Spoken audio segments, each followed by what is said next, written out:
Oh shit, UFC 312, it's pay-per-view time going down this weekend. Sean Strickland getting his rematch against Dricus du Plessis and the best ladies fight in UFC history. I could not be more excited to see the great and powerful Tatiana Suarez get her opportunity against Weili. My 5 most confident picks I'll kick you off with right away. We're going to kick it off with the brother of Ilia Topuria, Alessandro Topuria. He should be a lock against Colby Thickness, who's taking it on short notice. Then give me Quillian Salkilld. He's taking on Anshul Jubli. I believe in the pressure. I believe in the onslaught he brings. Then give me Gabriel Santos. Gabriel Santos over Jack Jenkins. This ain't Herbert Burns, kids. Then give me Cody Steele, a powerful dude. I feel like Cody Steele is going to be able to outstrike Rongzhu, and he's obviously a beast on the ground. And the 5th and final one, Dricus du Plessis.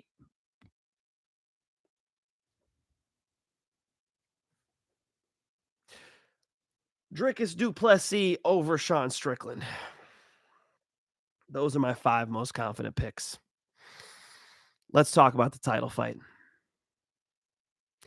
Dricus du Plessis is not good at martial arts. He's not good at throwing jabs, crosses, hooks, kicks, moving his head, parrying punches, moving his feet. His wrestling's okay. It's pretty sloppy, honestly. He shoots wide elbow. You should just be able to underhook that shit and get him off you. Adesanya generally had good takedown defense. Somehow ends up on his fucking back. Somehow ends up giving his neck up. By the way, I did bet against Adesanya and gave that out on the free channel. If you want the bets, you can go check it out on the free channel. Free channel has been eaten every single week. Premium channel. The lock of the night was over 1.5 rounds with the heavyweights. Such an easy fucking lock. I hope some of you even went decision, but the over 1.5 was decent plus money. Come to the premium channel, please. But I picked against Adesanya in this last one. I know he's fading. I mean, Dricus du Plessis beat the worst version of Robert Whittaker we've seen despite the Hamzat performance. Rob Whittaker was talking about, money in the pre-fight press conference, that he needed to get back to work, and he treated the fight that way. And then the Sean Strickland fight, fucking war. I get why they're making it again. I know some people don't like to see it again. I get it. It was a fucking cool fight. If you're going to go cage side to go see a fist fight, that was not a bad option. That was cool. I'd like to see Sean Strickland versus Dricus du Plessis live in a barroom brawl type vibe. But if you're looking for high-level martial arts, if you are a fan of Anderson Silva, you're not getting it from Dricus du Plessis. I don't think he's the best middleweight in the world. I don't think he could beat Hamzat Chimaev. I don't think he could beat Nasruddin Imavov.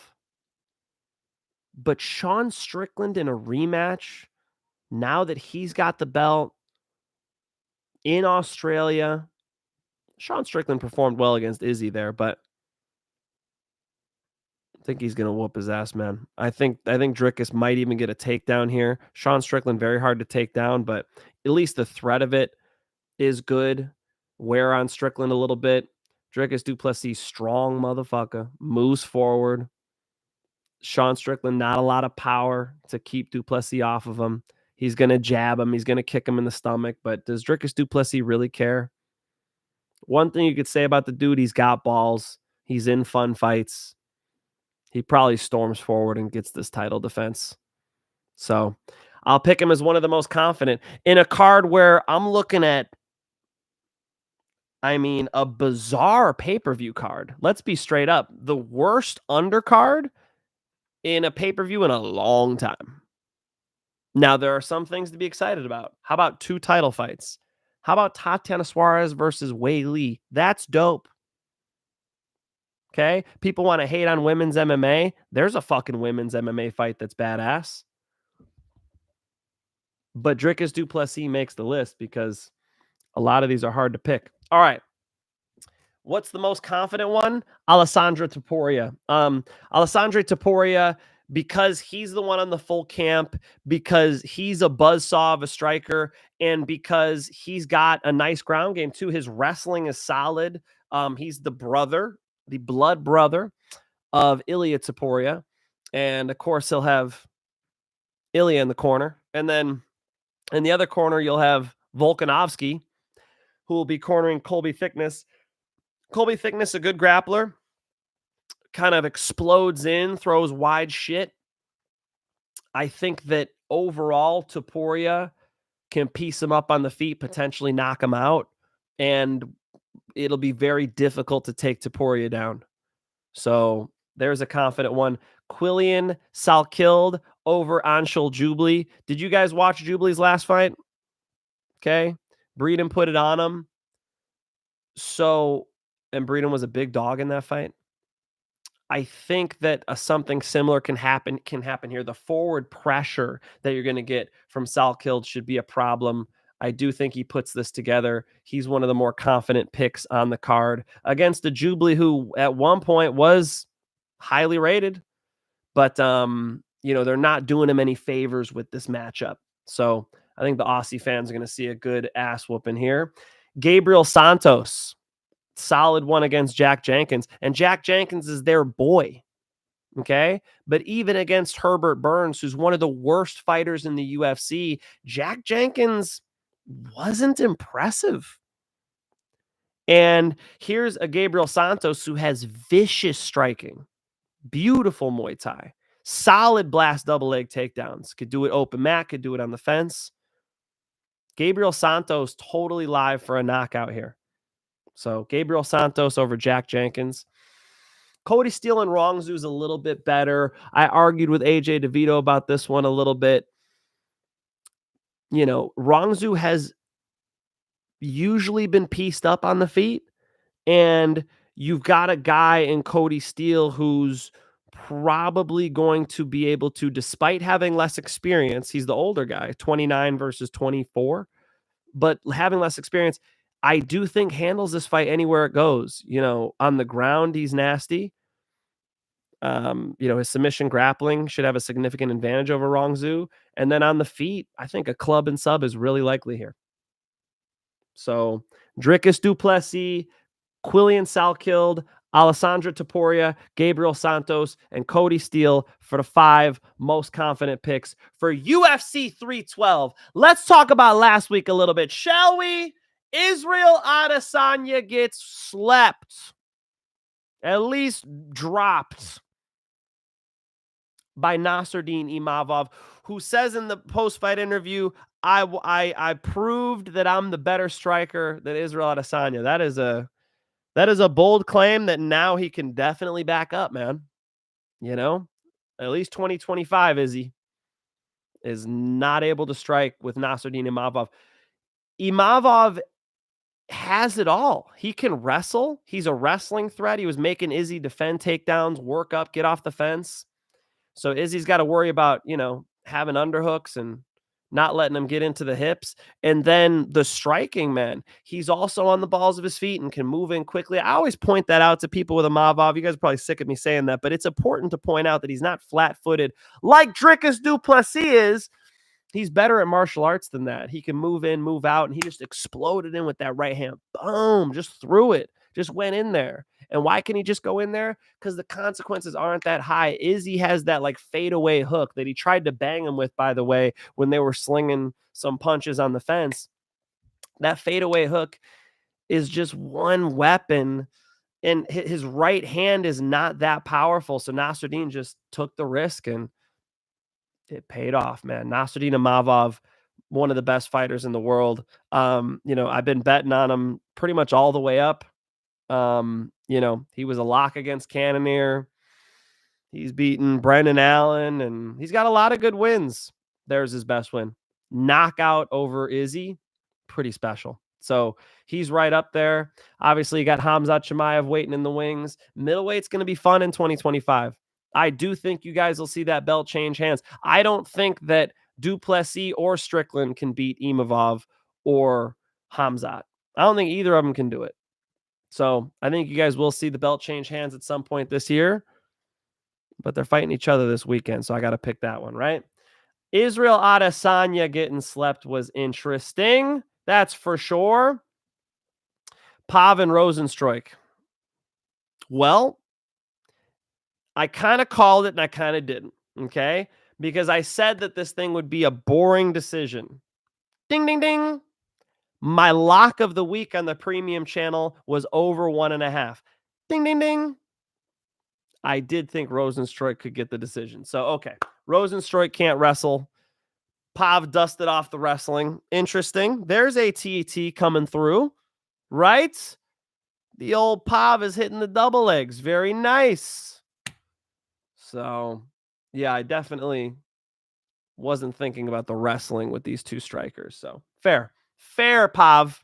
Very nice. Rozenstruik just did not have enough output, and then getting taken down did not help. So, fair enough. Pav and Rosen, a very conservative, easy over. It was plus money.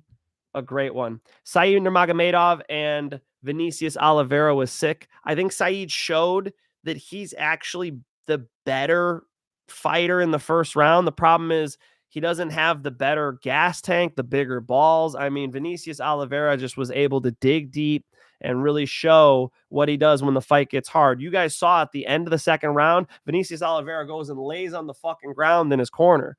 He was feeling it. Said Nurmagomedov, able to look good in the first round. Hit him with a big spinning back kick to the body. 2. Just showed his dynamics on the feet. You don't know when he's going to spin, what he's going to throw. Vinicius, a little more predictable, kind of walks forward. You kind of see where he's at. All right, I could kick him here. I can do this. I could set him up for this. But that pressure paid off, man. That pressure paid off. And he can grapple too. So props to Mr. Oliveira. Faraz Ziam, that one pissed me off because I had Faraz Ziam and everybody else said Mike Davis. And I said, Mike Davis has been out of the UFC. His infrequency is going to matter here. And sure enough, the motherfucker's pulling guard.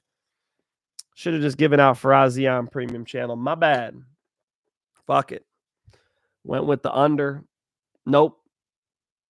And you know what? I think I placed a bet on Faraz Ziam myself, but I just felt, how am I giving it out when every other smart person I'm listening to? Fuck them. No. Fuck that. I'll take my lesson here. And AJ DeVito and I talked about it right after the last show. I'll take my lesson here. When I'm on it, I'm on it. Go with them. Faraz Ziam even got caught up in that calf slicer. My man's knee can go any which way. All right? He's going to win. He's a winner. Faraz Ziam's on fire. Good for him. Better striker. Even got a takedown or two on Mike Davis. Jasmine Jazzy Jazz beating Mayra Bueno Silva. Called it. Yep. Paul Felder. Guillotine. She's not out of trouble yet. Paul Felder, what are you talking about, bro? The elbow was way up here. What guillotine was it? It was, I thought I wrote down the round. This guillotine attempt that Mayra Bueno Silva had was not even close. Paul, she's not out of trouble yet. What are you talking about, bro? And then he chokes on his words against Imavov. I don't know, man. Paul Felder's a nice guy. Met him at UFC Gym Huntington Beach. Nothing bad to say about him as a human being. Commentary? Clumsy. Muhammad Naimov getting the job done. Why am I out of order? Shara Bullet. How'd I miss Shara Bullet? Shara Bullet just too damn hesitant. And so was Paige. MVP said it at the post-fight press conference. He's like, I still have UFC jitters. I still don't pull the trigger like I did in Bellator. Well, the competition level in the UFC is different, but the matchmaking that he's getting in the UFC is different. He was fairly taken care of in Bellator. Let's say it like it is. But Shara just needed to do more damage, man. He did not take the risks he needed to take. Like usually Shara does fight in the green zone, fights at distance, but explodes and has moments. He finds moments. He puts stuff on you. He finds kicks. He bangs. Didn't lay on the trigger enough in this fight. Apparently he was injured coming in. That would have been nice to know. Muhammad Naimov, gave him out in both channels, my premium and my free channel. Free channel, it was Naimov and Terrence McKinney. That parlay hit for y'all. I already flexed that I gave out Nasruddin Imavov over Israel Adesanya in the free channel. So jump in there. Link is in the description and come over on the premium channel for my most confident bets. What I miss? Hamdi Abdel Wahab gave him out in the premium channel, comes through for us with the wrestling, with the pressure. Jamal Pogues was making it a fight, but an Egyptian Olympic wrestler came through for us. Thomas Peterson gets slept by Shamil Gaziev. Thomas Peterson, how are you getting slept early by Shamil Gaziev? Bro. Shamil Gaziev looked better, man. He lost weight. I had more confidence in Peterson's boxing than that to get slept by just a big shot like that. But nice performance by Shamil Gaziev. You can't hate, man. Shamil Gaziev showing he's got power on the feet. He said in the post-fight interview, he's like, I'm going to be finishing these guys. All right, note taken, Shamil. Notes taken. Data downloaded. Bogdan Grad whoops Alexander. Another one, bro. I love my boy AJ DeVito. Is he in the fucking chat right now? Where's AJ? AJ might be somewhere. Let's see. No AJ. Love my boy AJ. Had me question this one. I had Bogdan Grad. He had Lucas Alexander. Bogdan Grad's a better MMA fighter. He can get takedowns. So trust your gut. I will.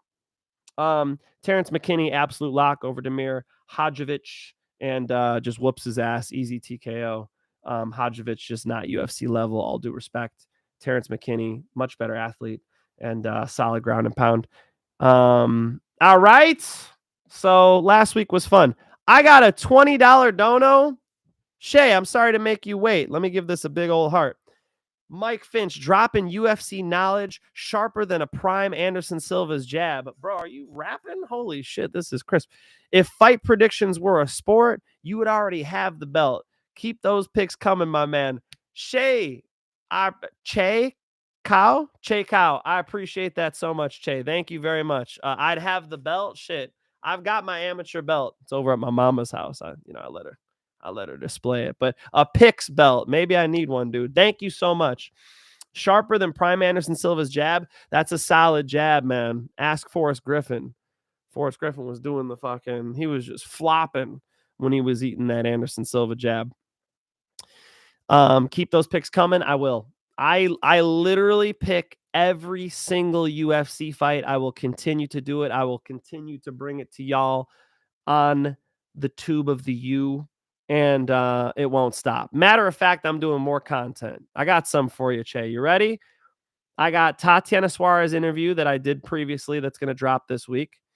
I've got Patchy Mix guillotine video that'll drop this week because it's the one that Tatiana Suarez uses before she potentially guillotines Weili. I'll drop it out there.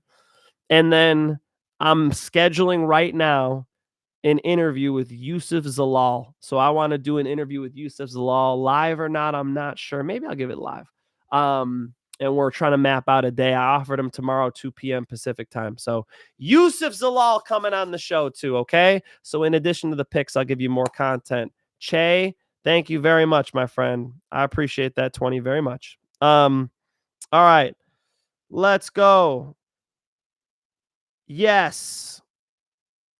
I don't know if Sean Strickland goes in the exact same game plan. What else is he going to do? What is he going to take Du Plessis down? That would be surprising, right? Sean Strickland doesn't take people down. What is he going to do? What else is Sean Strickland going to do? It's Du Plessis who has the options. It's Du Plessis who can change levels, try to wear him out with the grappling, who can come in there bombing, who could stay a little more patient. He's got the options. Sean Strickland fights the same way every time. I don't see Sean Strickland changing that. Women's MMA has gotten better. Fuck yeah. I mean, but Weili's been good and Tatiana Suarez has been good. We're just finally seeing this fight. Is Gregory Rodriguez a lock over 41-year-old Cannonier? Probably. Let me meditate on that one, but I like RoboCop. Debut in the most confident, dude. I get you. Jubli with the W. Ty Betts, I get you completely. I am usually a fade the debut type guy. If I have any concerns about a debuting UFC fighter, I absolutely, positively will fade them. And by the way, Rongzhu was backed by AJ DeVito on the last show I just did. But here I think we can go with we can go with Cody Steele. More advanced than him in age, so that's nice. 6 years, 5 years or whatever older. 29, close to a prime, I think. Better on the ground. Rongzhu has a negative striking differential. You know what that means? Like in the UFC, he gets hit more than he hits other people. That's not good. I want to go with Steele here. I do believe Steele is better on the feet and on the ground. So why not go for him? Hamdi is trash and should have lost that fight. He's not great. Finch, I'm really confident in Jake Matthews, but I take your take very highly. What should I do? I think you should generally go with your own gut. All I'm trying to give you is my perspective, right? And if you feel like tailing my bets, that's what a lot of people do over in the premium channel. They'll just literally tail the bets. Last year, we made plenty of money. I'm sure this year it is highly likely that we can make plenty of money doing that. You know, I started off with like $300 in my fucking betting account, and then the figures just increased and doubled and tripled and quadrupled, and we did that together last year. So if you guys want my bets, I drop my most confident bets over in the premium channel every single week. All you got to do is DM at Mike Finch Show on Instagram. My boy T will get you in. You want my free bets? I drop a couple over in the free channel each week. I'll drop my parlay right after this. Probably just drop it tonight.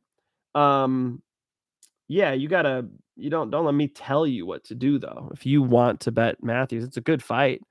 But you know what? Prado is so much more talented than him, Sean Shelby. Prado is the more talented fighter. He is very explosive with the hands. He's faster, just dangerous, as to where Matthews more so should look for takedowns, more so should grind on him, try to get the kid tired. He's the bigger man. So I ain't hating on that. Jake Matthews could win that fight. I didn't include Prado in the most confident on purpose. Looks like I missed your pick, so I'll wait to watch the beginning. Yeah, I'll hit you with him. Robert Tarver. You're an OG. Most confident. Quillian Salkilld, Alessandra Topuria, Gabriel Santos, Cody Steele, and Dricus du Plessis. All right. Those are my 5 most confident picks. Sorry I didn't get to every single person in this motherfucker. I definitely will drop content throughout the week. I'm going to be live with a Q&A on Wednesday. Come check out the channel, 8:30, 9 p.m. PST Pacific time over here in California. I will be live for y'all. Any questions you got for me, please bring them to the live. I might even have Youssef Zalal on live. If he's not on tomorrow, I'll offer him that time. I did offer him 2 p.m. tomorrow to get the Youssef Zalal interview in. I'll drop the Tatiana Suarez content. I'll drop the Patchy Mix content this week for your viewing pleasure. And as always, I'm dropping my favorite bets over in the premium channel and a couple of my other bets in the free channel, at least the parlay this week. All right. I got to save my best bets for the premium folks. Thank you guys for being here. I appreciate y'all. During the Q&A, I also will go over my full card predictions as well. I know I skipped them today. Until Wednesday night when I'm doing my live, it's peace and love.